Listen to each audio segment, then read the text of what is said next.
Let's go for the next question. ध्यान से पढ़ लें क्वेश्चन को, स्क्रीन को रोकें और क्वेश्चन रीड करें। क्वेश्चन क्या है? A logic circuit implemented the Boolean function f is equal to x bar y plus x Y bar Z bar. It is found that the input combination x equal to y equal to 1 can never be occur. ये बोल रहे हैं कि ये कभी नहीं हो सकता, ये पॉसिबल कॉम्बिनेशन बन ही नहीं रहा है। Okay, taking this into account a simplified expression for f is. Question समझ में आ गया हो सभी को? इट्स अ गुड क्वेश्चन, बहुत अच्छा क्वेश्चन है, गेट 2007 में से पूछा गया है। तो पहले तो हम बात कर लेते हैं कि इसमें कितने वेरिएबल्स की बात की गई है।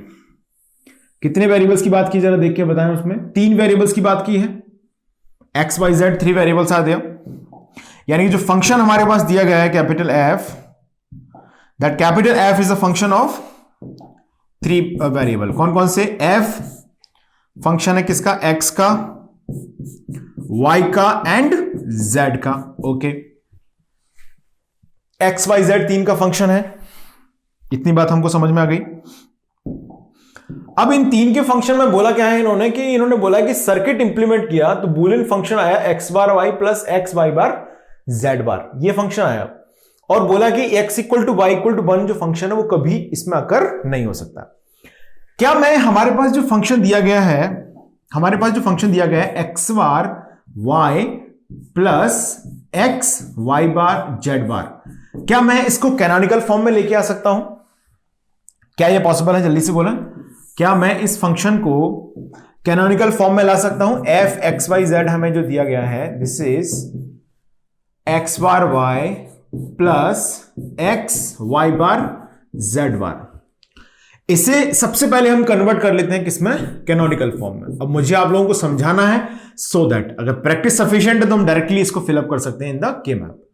तो ये लिखा जेड प्लस जेड बार। अब मैं अभी बताऊंगा मैं के मैप से इसे क्यों करना चाह रहा हूं सॉल्व, समझेंगे अभी।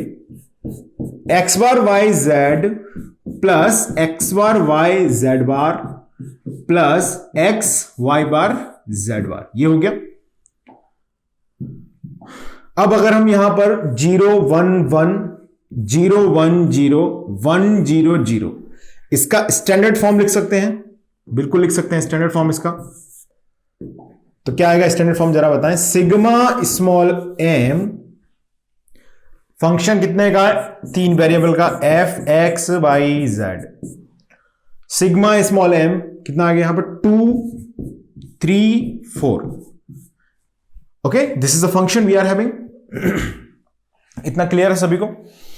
अब हमें इसमें क्या ऑब्जर्व करना है कि जो हम फंक्शन लिख रहे हैं एफ एक्स वाई, ये आ गया इसका स्टैंडर्ड फॉर्म। अब इसमें बोला क्या है? इसमें बोला है कि इट इज फाउंड दैट, ये पाया गया कि x equal to y equal to 1 कभी हो नहीं सकता। मतलब can I say this is never possible condition. मतलब हम बोल सकते हैं कि these are the don't care condition. जैसे मैं एक शुरू में एग्जांपल जब मैंने लिया था वहां पर एक पॉइंट भी मेंशन किया था कि हम डोंट केयर कंडीशन का मतलब क्या समझते हैं कि जैसे पॉसिबल कॉम्बिनेशंस जो हैं वो ज्यादा हैं as compare to the number of possibilities. यानी कोई टास्क है जिसमें 6 डिफरेंट पॉसिबिलिटीज हैं, लेकिन हमें उससे 2 वेरिएबल से पॉसिबल नहीं है हैंडल करना, तो हम 3 वेरिएबल्स लेके चलते हैं। अब 3 वेरिएबल्स की बची हुई 2 कंडीशंस, क्योंकि 8 कंडीशन हो सकते हैं 3 वेरिएबल में, तो उन 2 कंडीशन को हम बोलेंगे डोंट केयर कंडीशंस। क्लियर है सभी को? तो यहां पर ऐसे ही अगर मैं इनको डिफाइन करता हूं एक्स वाई जेड, तो 0 1 0 0 0 1 1 1 1 0, यह आ गया। अब यहां से हम अगर इनको फिलअप करते हैं सिग्मा स्मॉल एम 2 3 4, तो 0 1 2 यानी कि यहां पर 1 आएगा, 3 यहां पर आ गया 3, 4 यहां पर है। ओके, अब x equal to y equal to कहां पर है? Equal to 1। x equal to 1 ये है, y इक्वल टू 1 कहां पर हुआ है? ये हुआ है, ये कंडीशन हो गई। ओके, तो इसको मुझे क्या लिखना चाहिए? I must say this is don't care condition. Clear है? और फिर से x equal to y equal to 1 यहां पर है, तो ये दोनों आ जाएंगे आपके डोंट केयर कंडीशन में। क्लियर है? अब हमें देखना है इसका मिनिमाइजेशन किस तरह से पॉसिबल है। तो मिनिमाइजेशन की जहां तक बात करते हैं तो ये एक क्वाड फॉर्मेशन कर रहे हैं मिलके। क्वाड फॉर्मेशन में 2 वेरिएबल्स हट जाते हैं तो एक ही वेरिएबल बचेगा इसके अंदर। वो वेरिएबल कौन सा होगा? देखें जरा क्वाड फॉर्मेशन में कौन सा वेरिएबल बच रहा है, ये तो 0 से 1 हो रहा है, ये 1 से 1 है, ये 1 से 0 हो रहा है, यानी यहां पे बचेगा y। ओके, अब या तो मैं इसका सिंगल सेल फॉर्मेशन कर लूं जो 1 है हमारे पास, क्योंकि इसको हमें इंक्लूड तो करना पड़ेगा, ये तो पक्की बात है। तो हम क्या करेंगे, ये 1 और ये डोंट केयर का बना देंगे पेयर। क्या बनेगा आंसर बताएं। x यहां पर है जो अनचेंज्ड है, x है यहां पर अनचेंज्ड है जो, और दूसरा क्या बच गया इसमें, बोलें जल्दी से, z बार। तो ये आ जाएगा x z बार, यानी कि फंक्शन हमारे पास जो है वो मिनिमाइज्ड तरीके से कैसे लिखा जाएगा, x z बार प्लस y। आंसर बोले कौन सा आ गया, which one answer is correct, x z bar plus y। Option D is the right answer for this question. अब आपको ये चीज समझ में आ गई होगी, व्हाई आई एम यूजिंग के मैप ओवर हियर, क्योंकि यहां पर कंडीशन दी गई है। देखो इस तरह के टर्म्स कई बार यूज करते हैं वो, एक तरीका तो ये होता है कि ये फंक्शन देते हैं आपको, है ना, और पूछते कि कौन सा इसका आंसर है जो मिनिमाइज्ड फॉर्म है। एक तरीका तो वेरी सिंपल वे ही होता है इसको पूछने का। इसी क्वेश्चन को पूछा है उन्होंने लैंग्वेज के साथ, मतलब आपको एक एक्सप्रेशन दे दिया जो आधा अधूरा सा मिनिमाइज्ड है, और फिर उसके बाद लैंग्वेज के थ्रू उन्होंने कंडीशन लिख दी कि भाई x equal to y equal to 1 कभी नहीं हो सकता। एक्चुअली ये क्वेश्चन हमें काफी कुछ सिखाता है, तो आपको क्या करना है, इस तरह के स्टेटमेंट्स का भी इन एग्जाम ध्यान रखना है। ये क्वेश्चन तो आ गया है, हो सकता है अभी आगे नहीं आए, बट इससे हम जो सीख रहे हैं वो ये है कि डोंट केयर कंडीशन को some time examiner in the form of language भी आपको बता सकता है। तो कोई जरूरी नहीं है कि एग्जामिनर जो है वो प्रॉपरली स्टेटमेंट वहां पर लिख के देगा या आपको कंडीशंस को अलग तरीके से डिफाइन करके बताई जाएंगी। ध्यान रखेंगे इस चीज का सब लोग। चलिए आगे बढ़ते हैं नेक्स्ट क्वेश्चन की ओर। रीड करें इस क्वेश्चन को। In the sum of product function f x y z equal to sigma, sigma दिया है ओके 2 3 4 5। सिग्मा कई बार स्मॉल एम लिखते हैं कई बार नहीं लिखते, दैट्स ओके। आपको पूछा है प्राइम इंप्लीकेंट्स कौन कौन से हैं। The same kind of question we have already discussed, तो आई एम जस्ट होपिंग कि आप लोग इसको जरूर ट्राई कर रहे होंगे। 3 वेरिएबल फंक्शन है, आपसे क्या पूछा है, प्राइम इंप्लीकेंट। इस तरह के कई क्वेश्चंस हमने ऑलरेडी सॉल्व किए हुए हैं, तो आप सब लोग ट्राई करेंगे इस क्वेश्चन को और आंसर करेंगे। ये मैंने इंक्लूड इसलिए किया है यहां पर because this is from previous years. इस तरह के क्वेश्चंस हमने ऑलरेडी प्रैक्टिस में कर लिए हैं, बट ये प्रीवियस ईयर सेट से लिया गया क्वेश्चन, इसलिए आपको एक आइडिया लगेगा किस तरह से क्वेश्चन की लैंग्वेज बन रही है आजकल। 0 0 0 1 1 1 1 0 इतना हो गया। अब हम क्या करेंगे, 2 3 4 5 दिया गया है, लॉजिक 1 ही दिया है ऑब्वियसली, तो क्या लिखेंगे, लिखें जरा 2 0 1 2 यहां पर होता है, 2 3 4 5 ये दिए हैं, ये कॉम्बिनेशंस हो गए ओके। इसके अलावा और कोई टर्म्स नहीं है। अब हमें क्या करना है, सेल्स को कंबाइंड करना है। कंबाइंड कर देंगे, एक पेयर यहां पर फॉर्म हो जाएगा, एक पेयर यहां पर फॉर्म हो जाएगा। और कोई पॉसिबिलिटी दिख रही है तो जल्दी से बोलें, सोच रहे हैं आप अपने मन में, आपको दिमाग में जो भी पॉसिबिलिटी लग रही है। नहीं है, चलिए तो ये सही है बिल्कुल। 2 कॉम्बिनेशन हमने यहां पे लिख दिए, 2 कॉम्बिनेशन हमने यहां पे लिख दिए। इसका आंसर क्या बनेगा जरा बताएं, इसका आंसर क्या आएगा, बोलिए जल्दी से फटाफट बोलिए। का मतलब होता है कि आप लोग सोच के रखें, आंसर ये आएगा। आपके पास वहां पर रिकॉर्डेड फॉर्म लेक्चर का अवेलेबल है, तो ऑब्वियसली आप वहां पर दिमाग लगा के रखेंगे कि हाँ ये आंसर आएगा, फिर मैच कर लें तुरंत। मैं लिख ही रहा हूं यहां पर एक्स वाई बार, कनेक्ट रहना जरूरी है आपका ओके। ऐसा नहीं है कि आप ऐसे ही रैंडम ऐसे लेटे हुए हैं, क्लास कर रहे हैं आराम से। प्रॉपरली आप सिस्टमैटिक वे में क्लासेस को अटेंड करें, सारे क्लासेस। देखिए एक्स बार ओके इनटू वाई, तो एक तो एक्स वाई बार आ गया, एक एक्स बार वाई आ गया, कोई और कॉम्बिनेशन बन नहीं रहा है, तो यही दो क्या है इसके प्राइम इंप्लीकेंट्स हैं, यानी कि ऑप्शन, अरे कौन सा सही है इसका, जल्दी से आंसर बताएं। Option A is the right answer for this question. आगे बढ़ा जाए, चलिए नेक्स्ट क्वेश्चन। रोकें स्क्रीन को, फटाफट से नोट करें, गेट 2014 में पूछा गया है ये question. The sum of product SOP form of a Boolean function sigma 0 1 3 7 11 where inputs are A B C D okay. एक एसओपी फॉर्म दिया गया है फंक्शन का, लिख लेते हैं क्या है वो एसओपी फॉर्म। एक फंक्शन दे दिया है ना, मैं मान लेता हूं कैपिटल एफ है वो फंक्शन, मान लेते हैं मानने में क्या है ए बी सी डी। इसका आपको एसओपी फॉर्म दिया है, कितना दिया है सिग्मा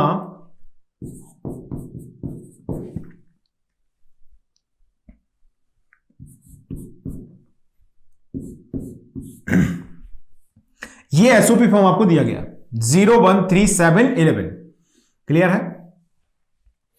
अब इसमें बोला गया है कि जो इनपुट्स हैं वो ABCD हैं। ओके, ए यहां पर MSB है और डी यहां पर LSB यानी कि लीस्ट सिग्निफिकेंट डिजिट है। क्लियर है? लीस्ट सिग्निफिकेंट बिट है। बोल रहे हैं कि equivalent minimised expression of the function is, यानी कि इस फंक्शन का इक्विवेलेंट मिनिमाइज्ड फॉर्म क्या होगा। अब ऐसे क्वेश्चंस में जब आपको ऑप्शन दिए हैं, ऑब्वियसली वहां पर जो मिनिमाइजेशन के क्वेश्चंस हैं उनमें ऑप्शन ही दिए जाएंगे। तो ऑप्शन से हमको देख के ये समझ में आना चाहिए कि यहां पर जो ऑप्शंस दिए गए हैं वो एसओपी हैं कि पीओएस है। जरा ध्यान से देखें ऑप्शंस को। ऑप्शन दिए हैं इसमें पीओएस में और एक्सप्रेशन दिया है एसओपी में। चलो कोई प्रॉब्लम नहीं है। और 4 वेरिएबल का एक्सप्रेशन है, बोल रहे हैं कि ए MSB है और डी क्या है, लीस्ट सिग्निफिकेंट बिट है। तो मुझे अगर इसका सिग्मा एम दे दिया गया है तो क्या मैं इसका पाई कैपिटल एम निकाल सकता हूं? बिल्कुल निकाल सकता हूं। तो पाई कैपिटल एम क्या होगा? पाई कैपिटल एम बोले जल्दी से क्या होगा? तो इस एफ ऑफ ABCD को क्या मैं ऐसे भी लिख सकता हूं? Pi capital M. आपको मालूम है 4 वेरिएबल्स टर्म है, 16 डिफरेंट पॉसिबिलिटीज हैं। उसमें से कौन सी पॉसिबिलिटीज इसमें आ गई हैं और उनके अलावा जो बची हैं वो हमारे पास यहां आ जाएंगी। यानी कि डेसिमल डिजिट्स के इक्विवेलेंट अगर मैं लिखता हूं तो 0 to 15 तक के डिजिट्स हैं हमारे पास। अब देखो कौन कौन सी इसमें है। 0 इसमें है तो रहने देते हैं, 1 भी है, इसमें 2 नहीं है, 3 है, 4 नहीं है, 5 है नहीं है, 6 नहीं है, 7 है, 8 नहीं है, 9 नहीं है, 10 नहीं है, 11 है, ओके कोई प्रॉब्लम नहीं, 12 नहीं है, 13 नहीं है, 14 नहीं है और 15 भी नहीं है। तो ये हमने लिख दिया इसका पाई कैपिटल एम। तो अब यहां पर जो ऑप्शंस हमें दिए गए हैं वो सारे के सारे पीओएस में है। अब कई बार ऐसा भी करता है एग्जामिनर कि आधे एसओपी में आधे पीओएस में, तो फिर आपको फिर उसमें तो कोई भी एक सॉल्व कर ले, दूसरे का आपको अंदाजा लग ही जाएगा। बाकी वेरिफिकेशन अप्रोच इज ऑलवेज जिंदाबाद है ही, एट लास्ट होती है, बट वो मेथड जब तक आता है तब तक मेथड से आंसर करना चाहिए क्योंकि method will take less time. वो अप्रोच है बिल्कुल आपको लग रहा है कि अब कोई तरीका नहीं बच गया है कि अब तो आंसर या तो आएगा तो नंबर मिलेंगे, नहीं आएगा तो नंबर नहीं मिलेंगे, फिर आप उसको अप्लाई कर सकते हैं।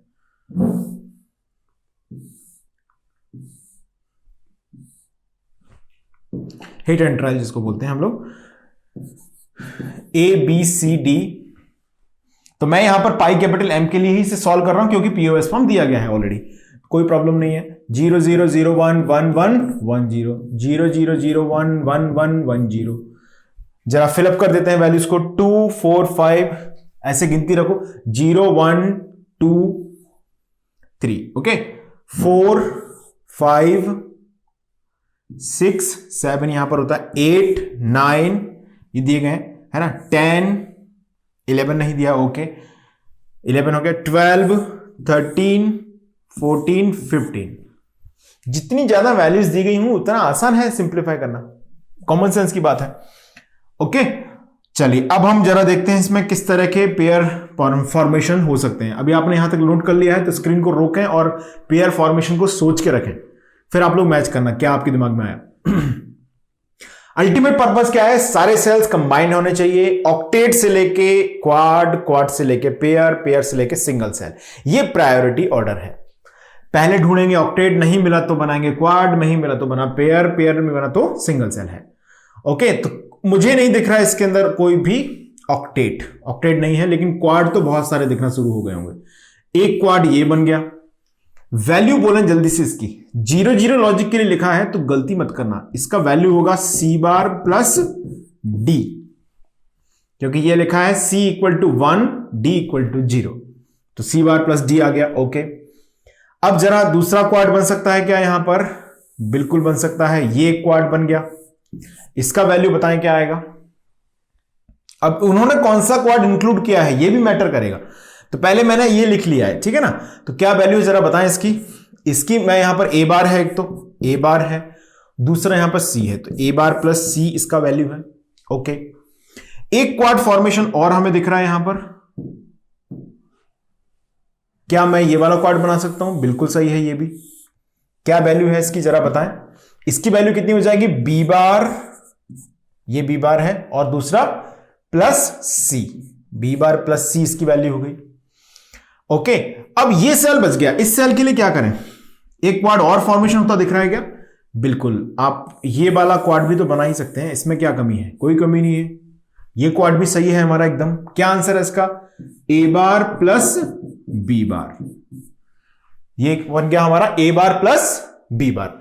अब आपको जाना पड़ेगा इसमें ऑप्शंस के थ्रू। अब ऑप्शंस क्या कहते हैं वो हमारे लिए बहुत इंपॉर्टेंट है। तो पहले ऑप्शन में अगर हम चलना शुरू करते हैं, बी बार प्लस सी, ओके वहां पर है, ठीक है। ए बार प्लस सी भी है वहां पर, okay. A bar plus B bar है, सी बार प्लस डी भी है। So we are very fortunate कि हमारा पहला ऑप्शन ही इसमें जाके क्या हो गया? मैच कर गया। तो option A is the right answer. ऐसा कोई जरूरी नहीं है फर्स्ट ऑप्शन मैच करे, आपको थोड़ा सा और भी दिमाग इसमें लगाना पड़ सकता है। देखो, एक क्वाड और क्या बना सकते थे वो, अगर चाहते तो, ठीक है ना। एक एक्स्ट्रा क्वाड अगर बनाने की बात जहां तक है, तो एक ऐसे क्वाड भी बन जाता है ये वाला। इसमें कोई जरूरत हमको है नहीं, वैसे समझ पा रहे हैं। ये 2 सेल और ये 2 सेल, ये बनाया जा सकता था। अब एग्जामिनर तो कुछ भी कर सकता है, तो वो ये भी कर सकता था। क्लियर है? तो ध्यान रखेंगे। अब इसमें तो किसी सीधे सच्चे इंसान ने बनाया है क्वेश्चन, तो ये पूछ लिया इस तरीके से। क्लियर है आपको? आगे बढ़ा जाए, नेक्स्ट क्वेश्चन की बात कर लेते हैं। Let's go for the next question. So screen को रोकें और क्वेश्चन को ध्यान से पढ़ें और try to answer this question. देखिए, ये सब क्वेश्चंस आपके कॉन्सेप्चुअल जो क्लैरिटी है, या किस तरह से क्वेश्चन को सोचना है, समझना कैसे है क्वेश्चन को, ये मेरा पर्पज है इनको सॉल्व कराने का। Fundamental concepts that I have already discussed, okay, तो वो मैं डिस्कस कर ही चुका हूं। तो आपका फर्ज बनता है कि इन सभी क्वेश्चंस को एक बार ट्राई जरूर करना है आपको, उसके बाद सॉल्यूशन देखें सब लोग। आप ट्राई करें, आपसे नहीं बना, that's a secondary thing, but the primary thing you should try them first. चलिए रीड करते हैं क्वेश्चन को। Digital input signals A B C with A is MSB, okay, C is LSB are used to realise the Boolean function.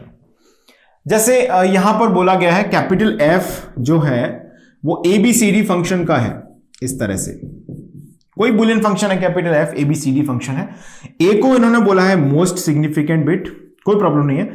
LSB इसको बोला है, किसको? सी, 3 variable है, sorry हमें 3 वेरिएबल यहां पे लिखने हैं, आई एम सॉरी। तो सी वेरिएबल को इन्होंने क्या बोला है? लीस्ट सिग्निफिकेंट बिट बोला है, जो कि हमारा अभी तक का बाय डिफॉल्ट कंसीडरेशन भी यही चल रहा है।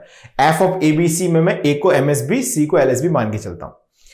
समटाइम एग्जाम में कुछ चेंज भी वो कर देते हैं, सी को एमएसबी, ए को LSB.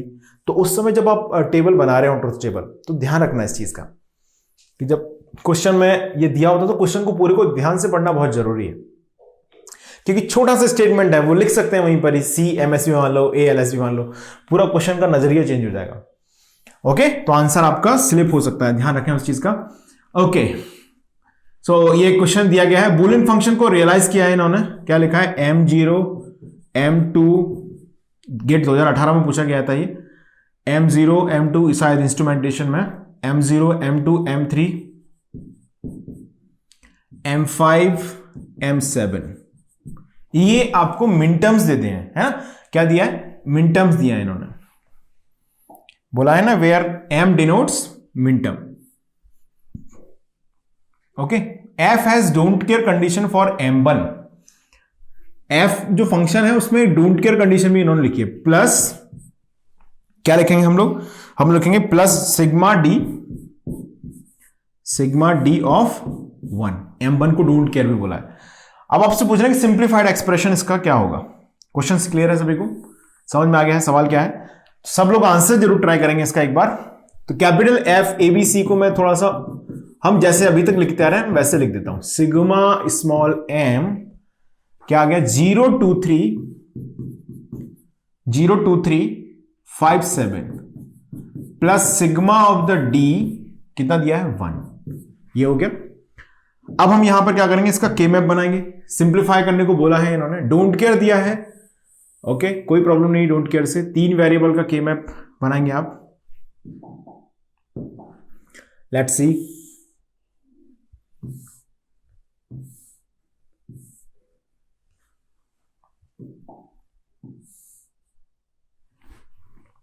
So this is the 3 variable K map. A variable, B C, 0 1, यहां पर आएगा 0 0 0 1 1 1 1 0। ऑप्शंस एक बार ऑप्शंस पर नजर मारना है कि ऑप्शन देखें तो हमें एसओपी फॉर्म में ही दिया गया है।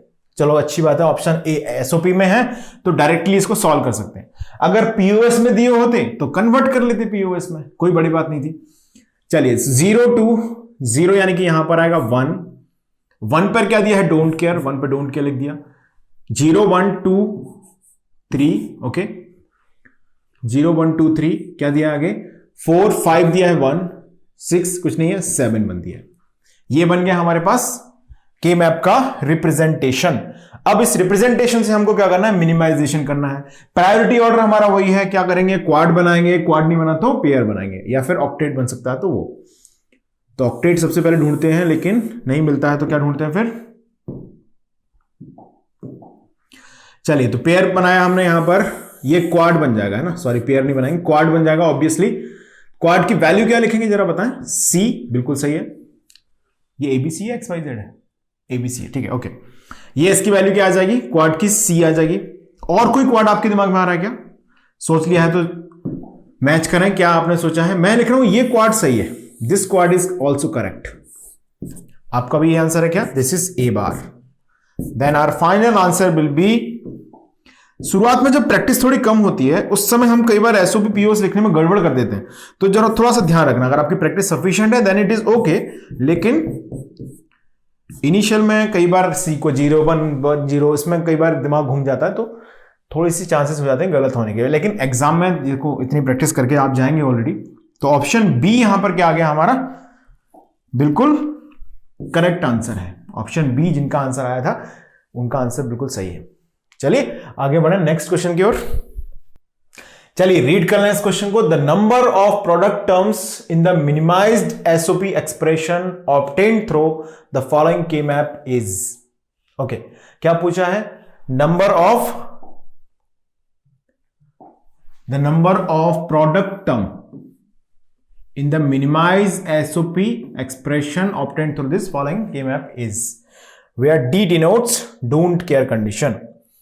इस K-map में आपसे बोला है कि कितने नंबर ऑफ प्रोडक्ट टर्म हम बना सकते हैं, सम ऑफ प्रोडक्ट बना सकते हैं, SOP एक्सप्रेशन कितने बनेंगे, ये क्वेश्चन है। D को डोंट केयर कंडीशन बोल दिया गया है, ओके। अब जरा देखते हैं क्वेश्चन को। इसमें हम अगर ऑब्जर्व करते हैं यहां पर SOP एक्सप्रेशन की बात की गई है, क्लियर है, एसओपी एक्सप्रेशन पूछा है, और जहां पर डी जो है क्या डिफाइन कर रहा है, डोंट केयर कंडीशन को डिफाइन करता है, product terms in the minimised SOP expression. Okay, तो अगर हम सबसे पहले इसको नोटिस करते हैं यहां से, तो 4 कॉर्नर्स पे इन्होंने 1 1 दिए हैं, है ना, और एसओपी एक्सप्रेशन की बात करनी तो 1 1 को हम कंबाइन कर सकते हैं इस तरह से। ओके, एक कॉम्बिनेशन ये बन गया हमारे पास। क्या ये कॉम्बिनेशन सही है, सोचा थोड़ी देर, इज दिस करेक्ट। ओके, अब हम यहां पर आगे अगर ऑब्जर्व करते हैं इसको, तो यहां पर लॉजिक 1 हमारे पास है, ये इसके नियर है डोंट केयर कंडीशन, बिल्कुल सही बात है, यहां पर 1 है, तो हमें ऑब्वियस है कि एसओपी फॉर्म लिखना है, तो obviously will try to form the octet, quad, pair, single cell. अब इसमें हमने देखा कि चारों कॉर्नर्स से क्या बन गया, चारों कॉर्नर से क्या बन गया यहां पर, सिंपल क्वाड बन गया एक। अब हमें इसको अगर हम रियलाइज करते हैं तो यहां से क्या बन जाएगा, एक पेयर बन जाएगा, यहां से क्या बन जाएगा, एक पेयर बन जाएगा। तो एक क्वाड बन गया इसमें और एक बन गया pair, so that will be the answer. Okay, so option A यहां पर आ जाएगा right answer. Option A is the correct answer for this question. चलिए आगे बढ़ते हैं, नेक्स्ट क्वेश्चन देखते हैं। This question was asked in GATE 2016 electronics branch। पढ़ें ध्यान से क्वेश्चन को। The following is the K-map of a Boolean function of 5 variables P, Q, R, X। Okay, इसमें बोला है कि ये जो फंक्शन दिया गया है आपको, वो किसी भी 4 variable P Q R S, 4 variables ये हैं पी क्यू आर एस इसके, okay, and the next variable they have mention is x, okay. The minimum SOP sum of product expression for the function is, ये पूछ रहे हैं कि minimised SOP expression इस function के लिए क्या है। 4 ऑप्शन इन्होंने दे दिए हैं यहां पर और आपको आंसर बताना है कौन सा इसमें सही है। क्वेश्चन समझ में आया सभी को? ये ऐसा बिल्कुल मिला जुला सा क्वेश्चन मैंने आपको ऑलरेडी कराया भी था। हमने वहां पर कैसे सॉल्व किया था उसे, 5 वेरिएबल का हमें सिग्मा एम दे दिया गया था, उसके लिए हमने फिर ए इक्वल टू 0 मान के, ए इक्वल टू 1 मान के, बी सी डी ई की वैल्यू के लिए 2 के मैप बनाए थे 4 वेरिएबल, उसमें से 0 to 15 के लिए पहला बनाया था, 16 to 31 के लिए दूसरा बनाया था, ओके, और हमने उसे सॉल्व करके आंसर लिखा था। वही इसमें इन्होंने आधा अधूरा सॉल्व करके दे दिया है। अब ऐसे क्वेश्चन में सबसे पहले देखना चाहिए ऑप्शंस। ऑप्शंस को अगर आप देखते हैं और ऑप्शंस में हमने नोटिस किया कि यहां पर सभी फॉर्म कैसे दिए हैं, एसओपी फॉर्म में दिए हैं, सारे रिप्रेजेंटेशन एसओपी फॉर्म में दिए हैं। क्लियर है इतनी बात हमको? अब अगर सारे एक्सप्रेशन एसओपी फॉर्म में है तो इसका मतलब है कि हम डायरेक्टली क्या कर सकते हैं, इनके लिए एक्सप्रेशन लिख सकते हैं, यानी कि लॉजिक 1 के लिए हम लिख सकते हैं। मान लीजिए पीओएस में होता तो हम इसमें से 0 0 पिकअप करते, जहां भी 0 उनको पिकअप करते। क्लियर हो गई बात सभी को? Let's see. अब हमने देखा कि यहां पर एसओपी के लिए लिखना है, तो पहले वाले में x इक्वल टू 0 है, क्या बन सकता है जरा देखो, 1 कहां पर, एक तो 1 यहां पर, एक ये है, एक ये, एक ये, 4 1 है। क्या बना है इसके लिए? ऑब्वियस है यहां पर क्या बन जाएगा, एक क्वाड फॉर्मेशन हो रहा है। इसके अलावा कोई और एलिमेंट है ही नहीं तो कोई टेंशन नहीं है, ओके। अब यहां देखते हैं यहां पर क्या बन रहा है, वंस अगेन यहां पर एक 1 ये है, एक 1 ये है, एक 1 ये है, एक 1 ये है, 4 1 इसमें है, तो यहां पर भी क्या फॉर्म हो रहा है, एक क्वाड ही फॉर्म हो रहा है यहां पर भी। तो ये क्वाड यहां पर फॉर्म हो गया, एक क्वाड यहां पर फॉर्म हो गया। अब आपको फंक्शन लिखना है फाइनली, जो कि दिया गया है आपको, function P Q are x, sorry P Q R S S x, ये फंक्शन दिया गया है इक्वल टू। अब इसमें ये इसके वेरिएबल फंक्शंस हैं, तो आपको सबसे पहले जो फंक्शन दिया है उसमें x इक्वल टू 0 इन्होंने क्या माना है, बाय डिफॉल्ट कंसीडरेशन माना है। तो जो अपर के मैप है उसका जो क्वाड बना है उसमें जरा फंक्शन की वैल्यू बताओ कितनी आएगी, बताएं जरा कितनी आ रही है। देखो यहां पर s इक्वल टू 1 बना हुआ है और ऊपर अगर हम देखें वर्टिकल लाइन में तो q इक्वल टू 0 बना हुआ है, यानी कि हम क्या लिखेंगे इसमें, q बार इंटू क्या आएगा, s, q बार s ये आ जाएगा। और इसके लिए क्या लिखेंगे जरा बताएं, फटाफट से सोच के बताओ, इसके लिए क्या लिखा जाएगा, ये यहां पर एक लाइन है 1 0 rs में, ये 0 है, तो यहां पर आएगा s बार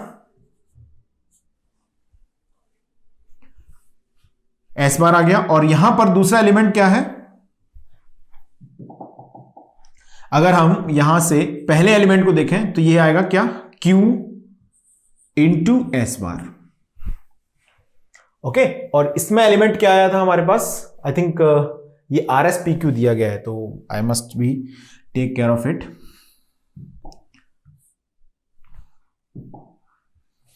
थोड़ा सा हमें इसका ध्यान रखना पड़ेगा, यहां पर ये नहीं आएगा, क्या आना चाहिए, ये जो क्वाड फॉर्मेशन हमने किया है वहां पर क्या एलिमेंट आएगा जरा बताएं, ये आ जाएगा एस इनटू, और ये वर्टिकल एलिमेंट में क्या आएगा यहां से, I think I was right, Q bar, सही तो लिखा था, कोई बात नहीं, क्यू बार एस लिखा था ना हमने, सही लिखा था, ठीक है, इट्स फाइन। यहां पर क्या आएगा, यहां पर हम लिखें अगर तो ये आ जाएगा एस, यहां पर 0 है तो एस बार, और ये आएगा क्यू, ये भी सही, क्यू एस बार। तो अब हमें कॉमन मल्टीप्लायर क्या दिख रहा है, अपर वाले के मैप में जो आंसर आया है उसमें कॉमन मल्टीप्लायर है एक्स बार, और इसके साथ मल्टीप्लाई करेंगे किसको, क्यू बार को, क्यू बार एस प्लस जो लोअर के मैप है उसमें मल्टीप्लाई होगा एक्स का, और यह आ जाएगा क्यू एस बार। तो आंसर आएगा X bar Q bar S plus X Q S bar. अब इसमें सिली मिस्टेक क्या हो सकती है कि भाई कई बार एक्स को हमने इंक्लूड नहीं किया, तो ये सिली मिस्टेक इसमें हो सकती है। अगर हम ऑप्शन देखें तो ऑप्शन यहां पर कौन सा मैच कर रहा है, जल्दी से देखें, ऑप्शन नंबर सी यहां पर मैच कर रहा है, एम आई राइट और not? Yes, option C is the correct answer ना, Q bar S X bar, no no, option B is right answer, they are made very close, option B and C. So option B is the, yes, ये option B is the correct answer. But आप देखें option D भी इसमें दिया है, कि अगर आप x को भूल जाएं गलती से तो ऑप्शन डी भी वहां पर अवेलेबल है। क्लियर है? ओके, सो ये क्वेश्चन सभी को समझ में आया होगा। अब आगे बढ़ते हैं नेक्स्ट